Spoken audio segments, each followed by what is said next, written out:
wearing the absolute latest in California semi-formal. I give you Fred Kokaska.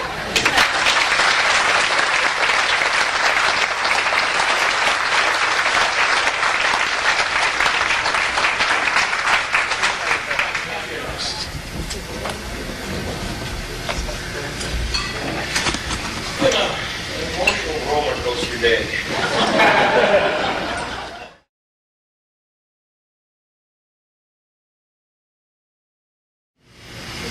My original topic I'll get back to here is, I looked for different names for it. It has to be called The Tale of Three Airplanes.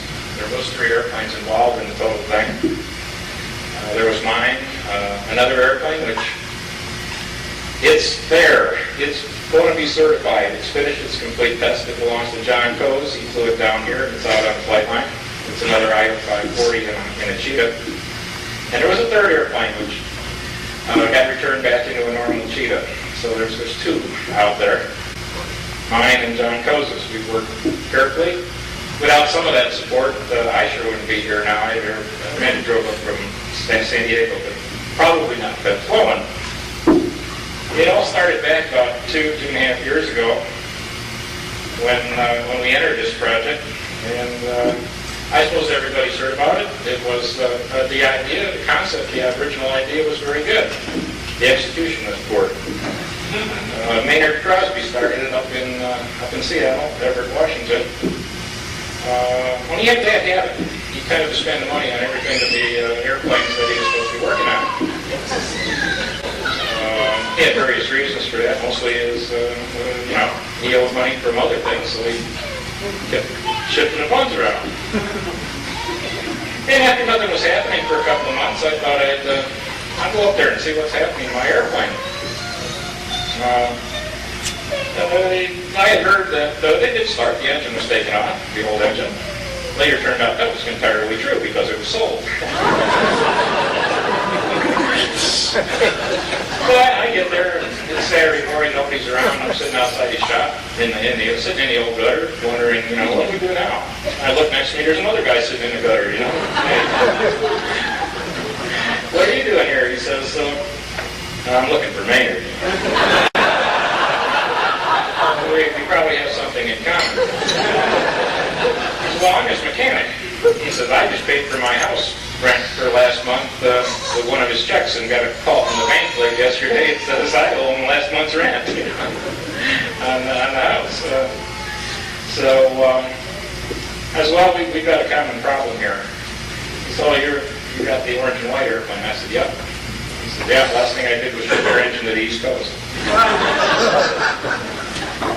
So I looked and I found an engine in I-540. It had an interesting history. It spent its life in Pakistan. On one side of it, it has like twin. Came back to the States because they didn't quite know how to overhaul Pakistan. And I bought it as a first-time run-out. I sent all the parts out to places where they line board the cases and reboard the cylinders. And all these parts coming in, there was a big pile of parts. You get about 1.5 times the pile of parts from an old 360 and a 540.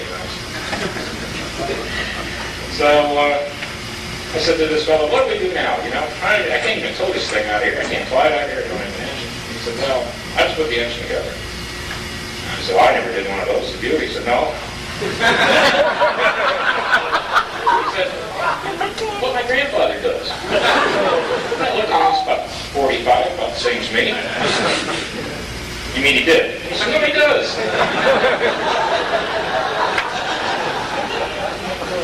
So I said, well, let's give him a call, see what he's up to. He lives down in a little airport in Yelm, Washington, about 40 miles south of Seattle. It's out in the boondocks. There's a hangar. And talking to him on the phone, he sounds like he's about 30. I said, this is your son. He smells my grandfather, So he said, I'll be up 7 o'clock tomorrow morning. We'll be ready to start. I said, okay. So he leaves his house at 5. He's up there at 7 o'clock in the morning. And he's 87 years old. And I hate those kind of guys. Just wear glasses, I like owning part numbers in the dim light,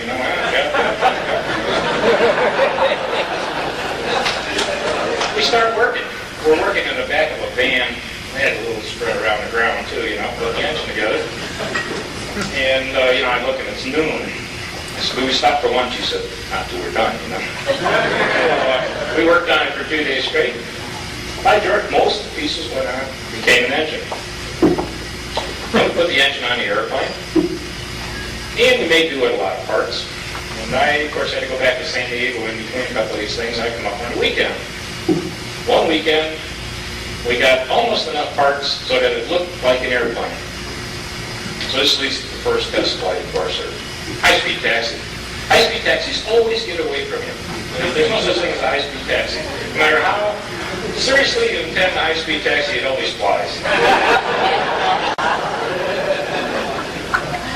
So I fired up, taxi out, and it does. It flies. It flew all the way around the pattern, What the hell of a high-speed taxi? It got away from us, So we come back, and my wife had come up with me this time. We were staying in the Motel 8, Motel 6, something or other. And it's 3 o'clock in the afternoon. And it's fall. And it's Seattle. And the weather's horrible. Everybody's hands are blue because we did all this in about 40-degree air. And people had, just when things would get dim, people would stop by. At this time, I'd got to thank Joe Brewer, Ken Blackman, both of whom stopped by and said, "Boy, you guys got a job." Well, we put it together. We didn't have all the parts. One of the things we didn't have was screws for the cowling back on. We riveted some extensions there. The airplane is 1.75 inches longer than the average Tiger.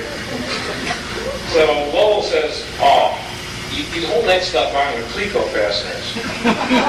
What's a Cleco fastener? It's like got these pliers and it's a sling you stick in a hole, and it's kind of like a rivet. You use it to line up rivets, only 3 places lost screws too. So here's this airplane. The Cleco fasteners all around the cowl.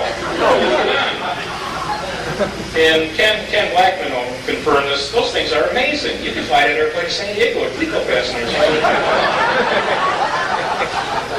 And you stop for fuel and people say, they stand up about 30 inches all the way. Looks like your cowl's holding up a Cleco fastener.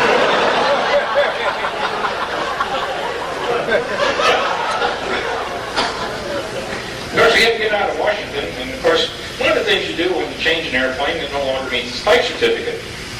So that brings you to your first exposure to the FAA. And the guys that operate under the sign is, "Hi there, we're here to help you." First thing they do is tear up your airworthiness certificate. And so you got to move with a ferry permit. Now, getting ferry permits is an art too. Best time to get a ferry permit is about 4:25 in the evening.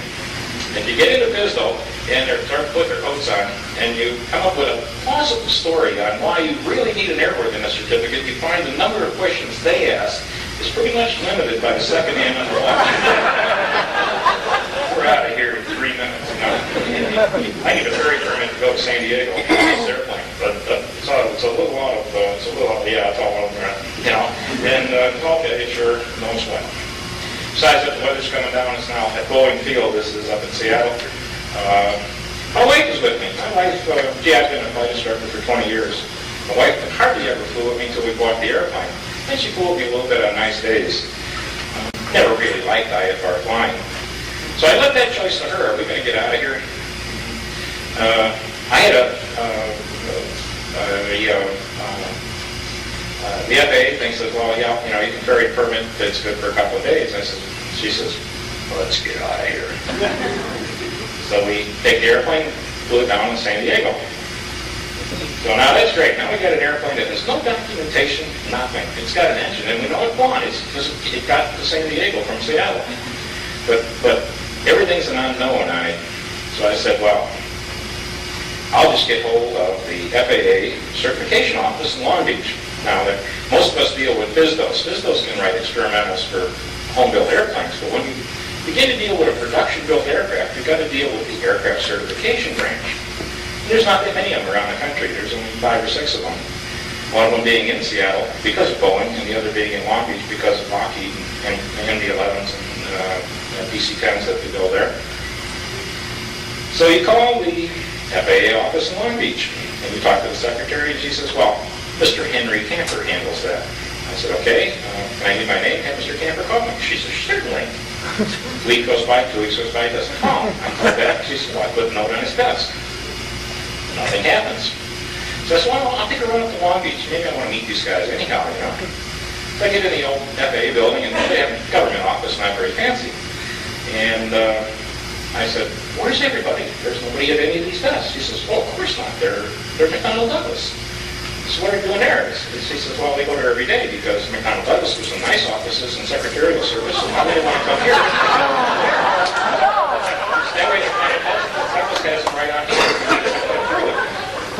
So I said, which one's Mr. Camper's desk? And I look, and there's 8,000 phone messages, you know, like this on his desk. She says, yeah, if he ever comes in, I'm sure I'll answer all his phone messages. And I said, well, you know, tell me more about it. She says, I don't know much. I've only been here 3 years. I haven't seen anything.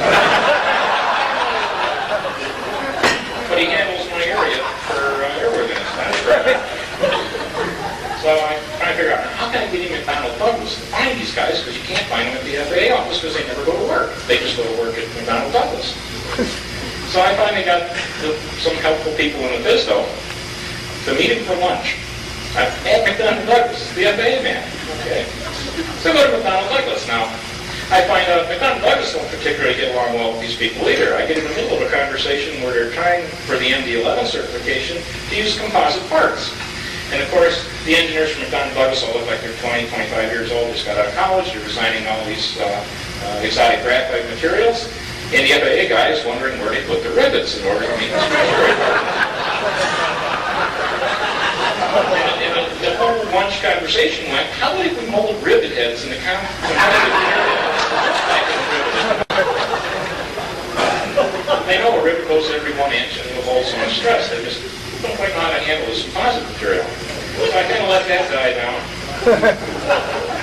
And I explained my problem to him. He said, well, we take everything in order. Right now we're working on McDonnell Douglas. And I said, well, when did they sign up? It was 1946. Haven't worked with him yet, but I keep coming up with new projects. So I kind of explained everything what I wanted to do with the airplane and everything, and I guess he a little misunderstood as to what I wanted to do, you know. So he says, okay, he says, I can take care of you from the airways side and get you an experimental, but you've got to meet these other people. That's called propulsion engineering, structural engineering, and aerodynamics engineering over here in the other part of the building, because those are the ones you have to convince that what you've done complies with the appropriate regulations in Part 23. I said, sure, I'm game for anything here, because besides that, I'm not quite sure I'm going to do this thing. So he says, okay, we'll send you an experimental. In fact, I'm going to do you a favor. I'm going to give you an experimental for research and development. That'll let you do anything you want with the airplane. I said, well, that's okay, you don't want to get to know. So I get back down to San Diego, and I stop in the local FISDO talking to the airworthiness inspectors there, and he said, they're going to give me an experimental? I said, yeah. What kind? No, R&D. They go, I said, oh, you're not doing me a favor. So you want an experimental to show compliance with the regulations. You don't want an experimental for R&D. I said, why? I said, wait, give it a date. So here comes the thing in the mail. Open it up. And take the experimental certificate from my airplane. It says your operating area is defined in longitude and latitude. That's odd, you know? Besides that, I don't recognize these numbers. To regress a little bit here, I do a lot of instrument instructing, and one of the approaches down here in San Diego is Carlsbad Airport, Palomar Airport, Carlsbad, California. You make the ILS there, and the runway's right near the ocean. So to miss the approach, they take you out over the ocean and find you before they evacuate you back. And every time we cross that beach in VFR conditions, I look down at that water and I hear that at night, you know. I said, look at the porpoise. Yeah, the great white porpoise. And when you look back in the hazy days and you can't see the shore anymore, you come on, turn us back in, you know. So I get out my sectional chart. I said, let's see what I got. And I'm looking, and there's off the coast of San Diego, there's a warning area. The military uses called W291. I got W291 as an operating area. Starts 50 miles offshore, goes for 200 nautical miles. Do your flight testing there. I piece of 2x4, a piece of plywood, and a Chevy V8 and say, I'd like an R&D experimental certificate for sure. You know, and we saved up U-291 for you too.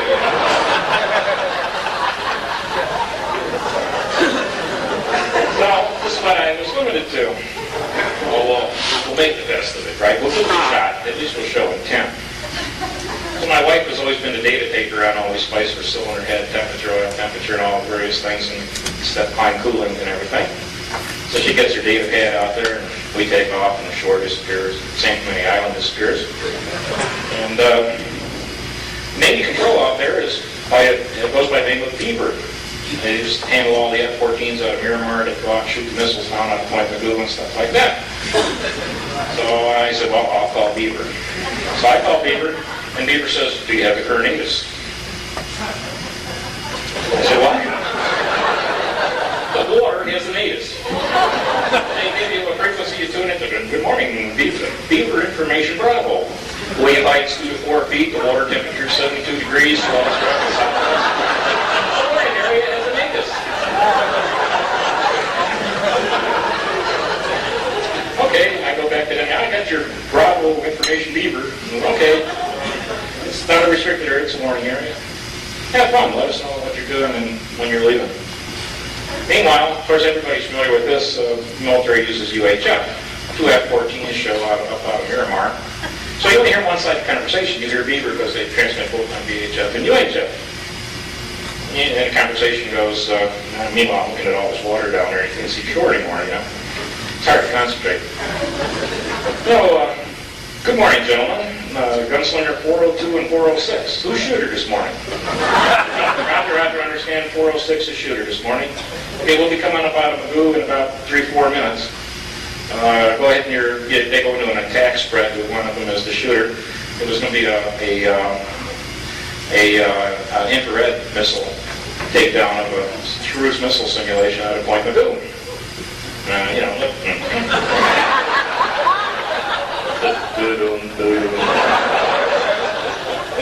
and of course, you only hear one side of the conversation. And then he says, 4531 November, same color aircraft. So, orange. Hey, 406. The other aircraft in the target area is also orange.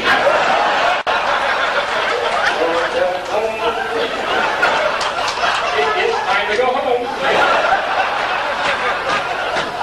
Guys, have a nice day.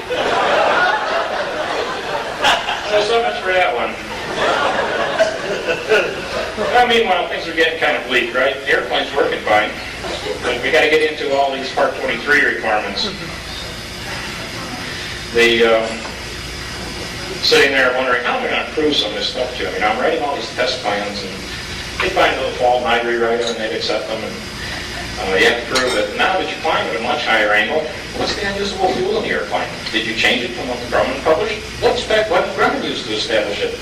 Was it level flight and a descent, steep descent? Was it in a steep climb? If it was a steep climb, you changed it because your climb is steeper, and the fuel is not going to feed in the tanks, or feed down the sumps. So you go out and take the windshield of what VY looks like, you know, and then tip the airplane up to VY on the ground on blocks of wood, and pump the tanks dry, and then see what's left for unusable fuel. And I agree to that, finally. Come out and witness it and say, I saw that, you know, 4 tenths. Now, where did Grumman do that come up with 8 tenths on the Tiger? I have no idea, but it wasn't because it was sitting like this. So I buy that. Biggest problem you have with them, if you go to a meeting with them and there's 6 of them in a room, you're better off 1-on-1, 2-on-1, 3-on-1 even. 6-on-1 is terrible, you know.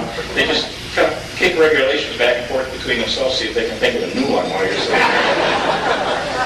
So, first meeting I went up there with them, I remember the manager of propulsion engineering has all his boys in there, and they're talking about what all you have to look for a project like mine, whether or not it was feasible. And Gene Cartier, the manager, finally decided it probably wasn't a feasible project. And he asked me, how far along are you? You flew upwards in your parking lot, you know. Oh, okay.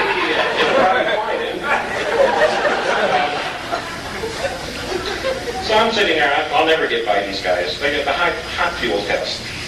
You know, you have to heat fuel up to 115 degrees in the wing and take off flight at 10,000 at VY. Prove prove to them that you don't get vapor lock. Now, you don't have a normal Tiger, but of course I'm pulling 22 gallons an hour up the fuel lines with much more suction, so you might. So they say, well, tell us how you're going to get the fuel to 115 degrees in the wing. I said, well, I'll build a fuel cooker. Which I did. It's available for 8YA use. It's out on loan right now with another project. There's a fuel pump and a bunch of copper tubing that's wound around a bunch of big power resistors with a big control over here to run the power up in the resistors, and as the fuel's pumping around this copper tubing, it's going back to the wing.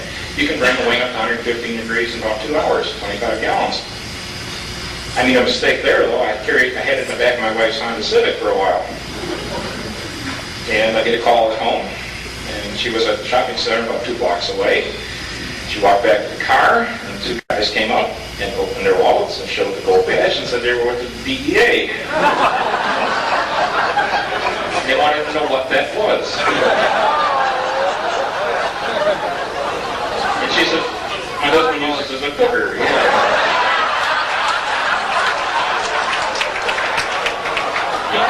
He puts gasoline in it.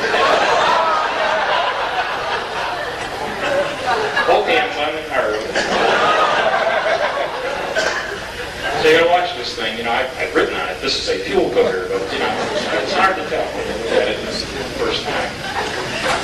So that worked out pretty well. We did out at Thermal, California on a nice 100-degree day. They came out and witnessed the airplane climb to 10,000 feet without getting vapor lock. But I was still sitting there, and I was always FAA guys, why are you sitting down? And then a light out of nowhere. My phone rings at my desk at work, and he says, hi, this is Joe Brownlee. I'm with the flight test section up at Long Beach, and your project just crossed my desk. And I said, oh, no, you know. And he says, I spent 9 years at Edwards as a test pilot. There's no such thing as an overpowered airplane. I said, what? He said, there's no such thing as an overpowered airplane. He says, F-4s were dogs, F-15s weren't much better. It's a man after my own heart. He said, it sounds interesting. I'd like to be the test pilot on it. So I said, great. We'll be in flight test here shortly as soon as I convince some of these ground pounders over there that the rest of all these regulations are met. They sent one guy down with a propeller protractor. And he couldn't say it either. He couldn't operate it. He just found out that morning. He's a turbine man. So he gets this thing out of the case and he's got all kinds of glass bubbles on it. You hold it up against your propeller and you level all these glass bubbles and you set the forward stop so that the propeller doesn't over-rev when it's at full honk, control the pitch propeller. And it had a 50-page instruction book on it, which we spent all morning because, he starts, they see the approach, they're all cool, He says, here's the propeller protractor. Go ahead and measure it. I'll witness it. Okay? I still get along with it. He says, But he got through all of that. Finally, got in a flight test. Got to do a few things here. First thing you got to do is your airspeed calibrated? How many people know that? Wonderful. The FAA says we got to know exactly because everything we do then is based on this exact calibration we have. So I have an appointment. Mr. Brownlee calls me up and he says, we'll brief the mission at 0800 tomorrow morning. You're ready to fly. Wow. Okay. I take the airplane up to Long Beach, 6:30 in the morning, park in their parking lot, ready to meet him at 8 o'clock when he comes in. Now I'm looking for him, and all of a sudden his voice says, hi there, Little guy about this tall, Weighs 130 pounds. And he says, hi, I'm Joe Brownlee, I'm the test pilot. Okay. He says, I've got to go change, though, and I'll be right with you. So this innocent-looking guy disappears. And about 5 minutes later, he comes back. I swear he grew 2 feet, He's got this blue flight suit on. It says FAA test pilot, big gold wings, Heavy sunglasses, and he's pulling on pigskin gloves, And he says, let's go. Great, I get out to the ramp, and he says, hey, neat airplane, Candy sliding canopy back and forth. I never saw him like that, But I will tell you, and I've been around these airplanes and a lot of airplanes for a lot of years. Mr. Brownlee sat in the airplane, and he said, we're going to take off from Long Beach. We'd all plan this out. We didn't know how long the flight would take right down in a couple of minutes. We're going to go out here over to Queen Mary, out in Long Beach Harbor. We're going to fly them down to breakwater. We know the breakwater is 3,872.6 feet long from previous surveying. So therefore, if we make 2 runs, we'll know what the average airspeed is by time on a stopwatch. You can run a stopwatch. So here's the catch-22 part with the FAA. They fly the airplane, but you're a pilot command. And you always have to fly with them. Because they haven't broken an airplane yet in testing. Pilots and commands have, but they haven't. This explain their ground rules to you. So Mr. Browning takes the airplane off, and he reads the book. And he took the book literally. How many people in there, in the airplane flight manual for Tigers says raise the nose at 55 to 60 knots. Mr. Brownlee raised the nose at 55 to 60 knots. Made a comment, the flight manual should say it should be a little higher. Times out at 90 knots, goes over to Queen Mary, and we're in the harbor there at Long Beach at 200 feet. The airplane in the next 45 minutes did not move off at 200 feet by more than 5 feet. He ran the runs at 70 knots, 80 knots, 90 knots, 100 knots, 110, 20, 30, 140, and then they wanted to know what it would do at sea level, correct, at 2992 at 59 degrees per standard day, because if the airplane would run at more than 110% of the green arc, and the green arc in a Tiger VNO is 143 knots. That's developed as 90% of the gust load envelope called VC, which is 159 knots. If it would run in level flight greater than 159 knots, they were going to limit the horsepower of the engine because of the gust load proving the Grumman are on the airplane.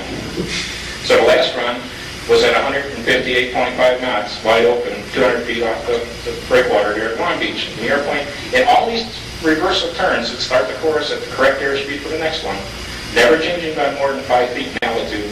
And when we reduced the data from his runs, and I wrote all this data down on the stopwatches, the airspeed indicator was approximately 0.4 of a knot off over most of his range. And he never varied the data. This guy's all right, you know. Of course, he disappeared again, turned back into a normal person, and he says, it was fun, but then he says, tomorrow we can have real fun. We're going to do what they call the FCG stall series. This is stalls. I always teach stalls. I have no problem. He said, it's a series of 12 stalls. In all combinations of straight ahead, 30-degree bank, left 30-degree bank, right. Power off clean, power off dirty, power on clean, and full power on dirty with the full flaps. Well, the power off ones go great. Airplane's within the standard published CG, so in those rates recovers. Now we get into the power on stalls. And the airplane tends to get up about 60 degrees nose high. The airspeed indicator drops down to 0. It feels like it's rolling over a 3-foot road in a Jeep or something like that. Joe Speeder just going great, trying to hold that ball centered and everything. Finally, the torque wins, and the airplane rolls inverted, and drops through. Did the incipient spin entry, snap back out of the back below. He said, that's pretty good. He said, I'm taking notes on this, by the way. This is here. Okay, I'll make the comments on brakes and where the stalls occur, so you can meet all the Part 23 certification. And he's flying through all this, we're going to run our bat, falling down towards the Queen Mary, and he says, not bad, put down. I think I can hold it a little longer. Let's do this again. So he goes through it again, and leaps around the sky, and he rolls over on his back, and he says, not bad, That took all day, got back. I remember going to the telephone there at the FBO. He went back to the office and called my wife and says, I'm going to be a little late. Meet me at the airport. Bring underwear.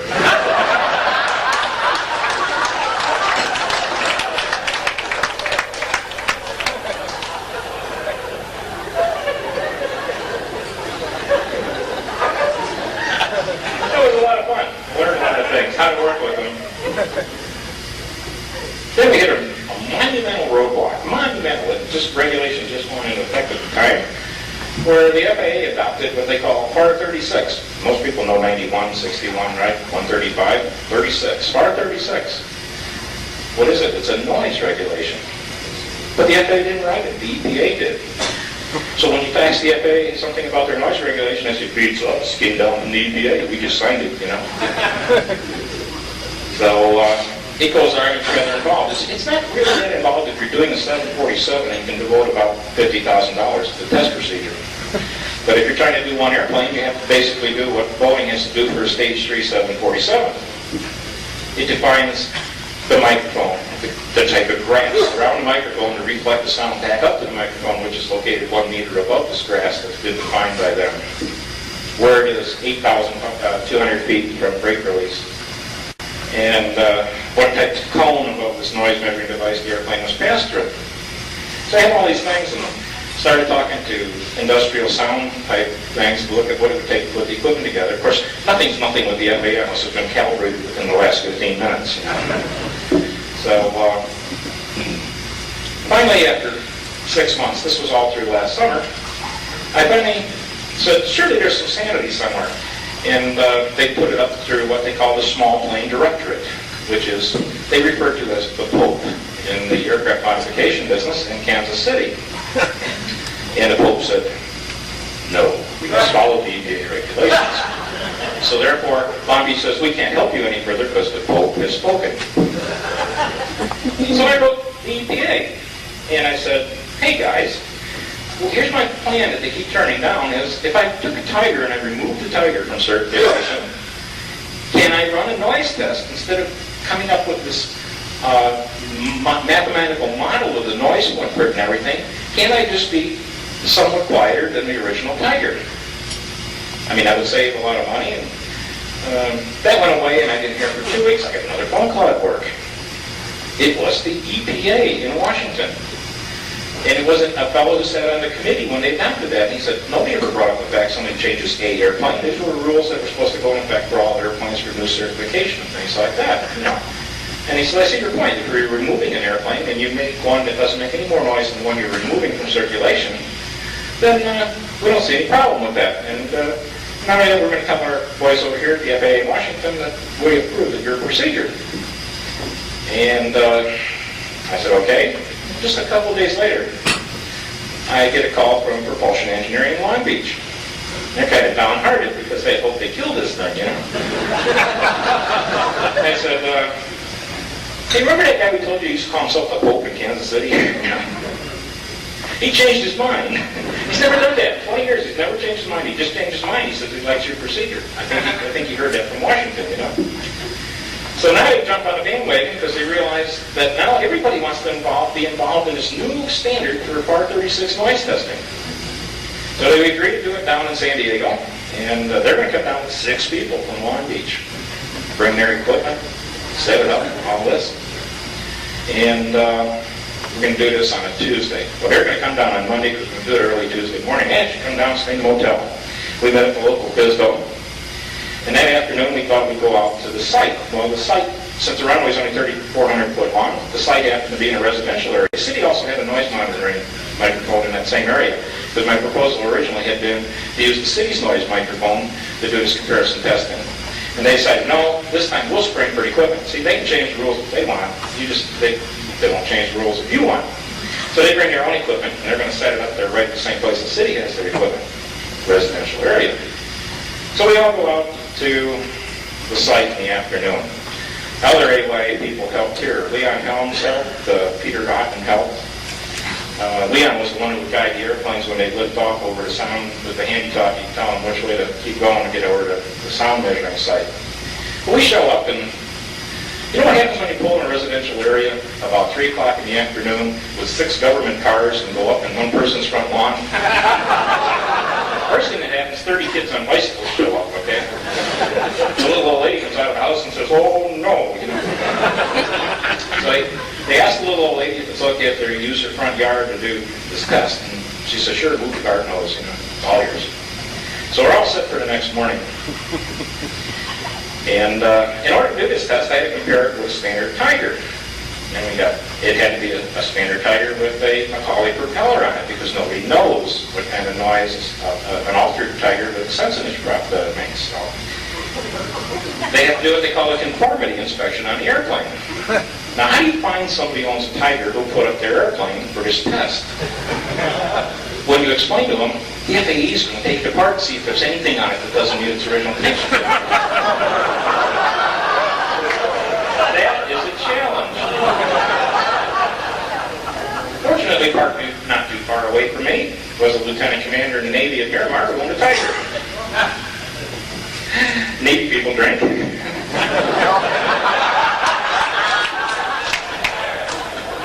The FAA still wants to know how much it took before he said, boy, it sounds like a good idea, you know, they might find something wrong. So they took his airplane apart, decided, yeah, it looks like a Tiger. Got all the parts it's supposed to have.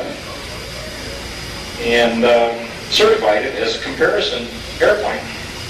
Next thing we had to do was have his airspeed calibrated, because this test says both airplanes will climb out at BY, 90 knots in the Tiger.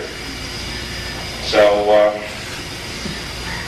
I said, well, why can't we just fly my airplane and use that airplane as a base, or vice versa? And that way, since my airspeed calibrator now has got graphs that go over the entire world on air, we could just compare one to the other and apply that offset factor to his.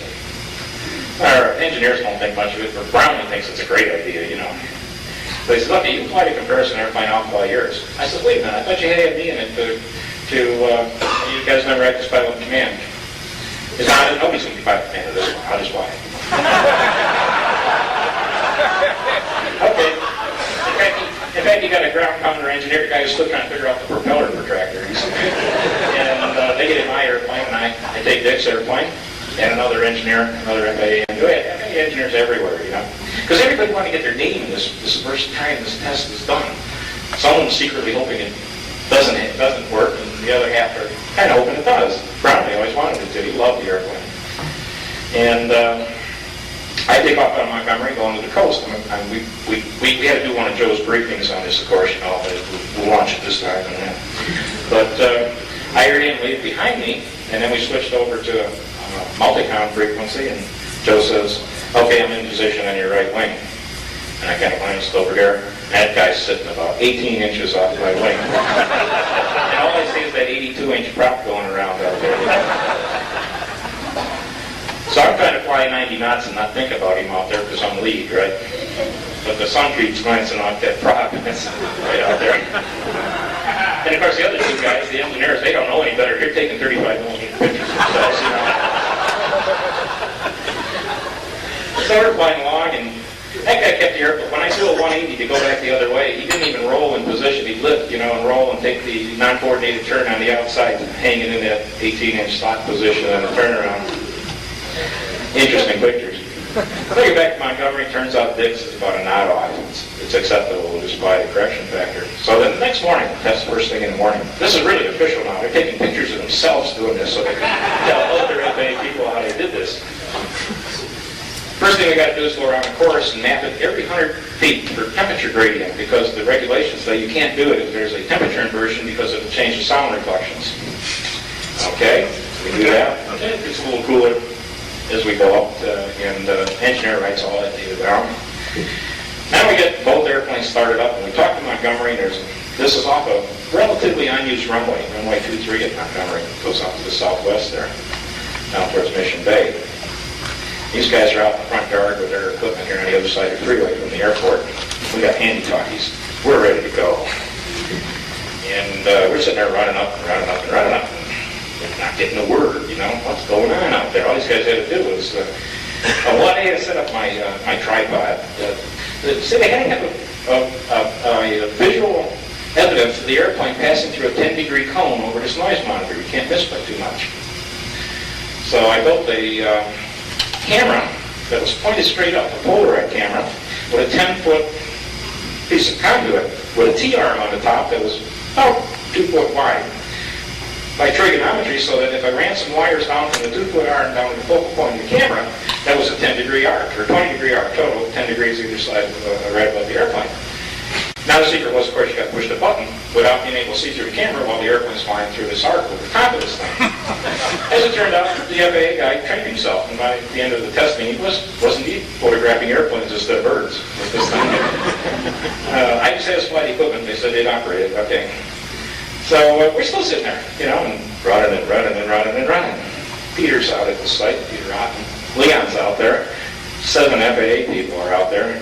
Test pilot's in my plane. I'm in a comparison plane. I got an engineer. He's got he's going to take more data down than you could make another Tiger with the data that he's going to take on his flight. This is just a comparison airplane.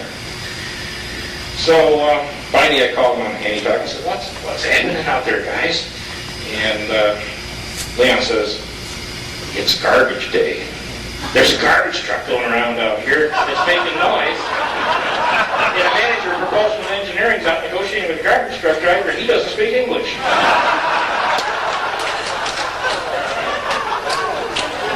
The tower says, what are you guys doing, you know? We're getting ready. Pretty soon now. So finally it happens. And Joe takes off in my airplane. The airplane, of course, leaves fairly well. And there's a set of power lines down by the freeway. And one of the things we briefed, in fact, it took a 4-hour meeting the day before over in the Fisco, is the Tiger gets airborne at 60 knots, 65 knots maybe. But the VY is 90 knots. So if we're going to climb at VY, do we break ground, let the airplane accelerate to 90 knots, and then climb at 50, before exceeding 50 feet? They thought about it, and they realized this will extend the airplane out a little bit, but yep, that's what they wanted to do, because the rule says you will climb at VY. Published VY on the Tiger's 90 knots. So, this produced the effect of when I go to take off in the comparison Tiger. By the way, both airplanes had to be at 2,400 pounds exactly, with boxes of computer paper, which I each individually weighed and packed in the back seat, and things like this that they inspected. So the old standard Tiger gets airborne. Frank's going to write all this data down, but he looks forward and he sees them high power lines out there. Frank, he don't say nothing, you know.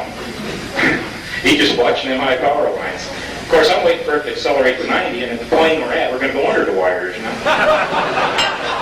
It finally gets to 90, you know, we'll lean back on it, and it goes over the wires. Frank starts writing, you know, it's okay now. We repeated the entire test series 6 times. Each time, Frank wouldn't do anything until them wires went by.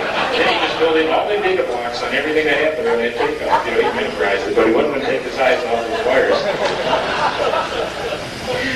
We finally got it down on the ground, and they realized that the test, indeed, as I have been pointing out, was slanted in favor of my aircraft. The average height of a gross weight Tiger at the 8,200 foot point worked out to be about 390 feet above the ground at that point. On my airplane, it worked out to be 1,250 feet. So I was 3 feet quieter than a stock Tiger at their measurement point. And it set a precedent as a method of doing something to an airplane without going back through a laboratory-controlled environment to try to prove absolute numbers of noise. You can compare it to what you've done, what you've removed from the inventory, put in the words of the EPA. I guess you can. I don't know. I was going to ask you, if you shoot a 1960 Valiant, can you replace it with something else? But they understood what it was, and when that regulation was made, it was done strictly thinking in the Boeings and the McDonnell Douglases, and not an individual aircraft modifier. Ken Blackman's been successful in having Seattle adopt that procedure and accept it up at his airport, or over at the city monitoring site at Everett there, Payton Field in Everett. So some good came of it, right? It has broken a path to allow other people to do projects. Other people have other motivations. Peter Otten right now is putting a 260 horsepower, 200 IO 360, very similar to Joe Brewer's, in a Cheetah. That all came about because of a 3-plane formation flight. Talk about motivation, right? We're going to depart Montgomery, which is adjacent to Miramar Naval Air Station. Of course, we got our Navy Lieutenant Commander in Tiger there as the lead airplane. And we're going to formation fly across Miramar's airspace because he talks to the tower, right?